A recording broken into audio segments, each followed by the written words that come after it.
जन्माला आलेला आहे असंच मला वाटतं. आणि ती खूप समजून घेते. जशी म्हणजे हे मी शारदाबद्दल म्हणतो, ऐश्वर्याबद्दल नाही. आणि पण कसं आहे, त्याला खूप शेड्स आहे या रोलला. मला मजा येते करायला. म्हणजे जे आपण नाही आहोत ते करायला जेव्हा मिळतं तर त्यातनं, आणि ते कंट्रोल करायला आमचा केदार आहेच. मग डिरेक्टरच ऍक्टर शेवटी, तो जे सांगेल ते. आणि माझा मित्र आहे ज्यांनी मला ही संधी दिली आहे, सतीशनी, आणि बाकी सगळे जे, तर ते सांगत असतात. आणि मला सगळ्यांना आर्टिस्टना ऑब्झर्व करून त्यांच्याकडनं शिकायला खूप आवडतं. मला मजा येते ऐश्वर्या बरोबर काम करायला किंवा नानी बरोबर आमच्या काम करायला. सगळेच इकडे सगळे टॅलेंटेड लोक आहेत. तर डे बाय डे मी शिकतोय, शिकवणी चालू आहे माझी.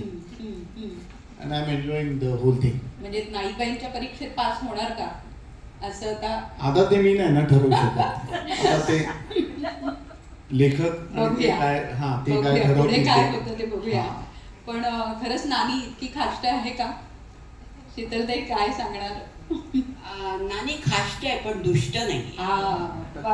हे महत्वाचं आहे. ती कारवाया करत नाही, ती तोंडावर बोलते. जे काही असेल ते तोंडावर. तिला वाटेल तशी बोलते. ती तिच्या माहेरावरून बोलते, जसा इतर सासू बोलतात काही काही जुन्या, आता जुन्या. तर तशी नानी आहे. नालायक मुलगा जरी असला तरी कसं असतं, आपलं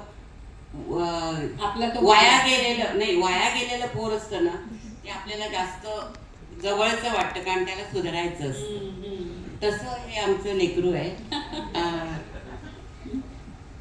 पहिली गोष्ट म्हणजे कोणत्याही कलाकाराला ना स्वतःची क्षमता सिद्ध करण्यासाठी वेगवेगळ्या भूमिका करायला आवडतात. मी आजपर्यंत एकाच टाईपच्या भूमिका केल्या, पण ही चौकट आमच्या लाडक्या नाईकबाईंनी मोडली. वा. आणि त्यामुळे काय झालं, गोडगोड आजी न करता मी आता तिखट खाष्ट नानीचा रोल करते. वा.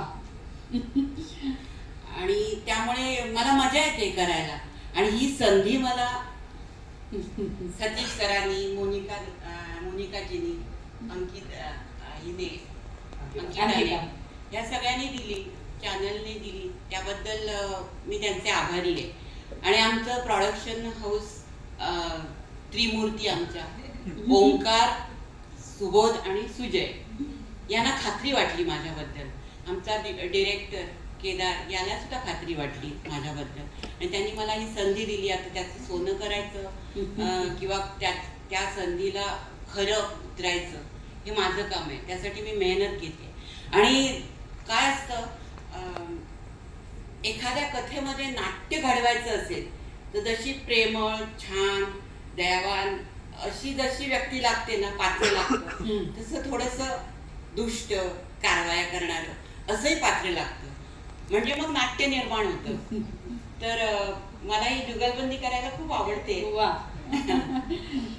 जुगलबंदी रमतीये. पुढे पुढे काय होईल आणि नेमकं नाही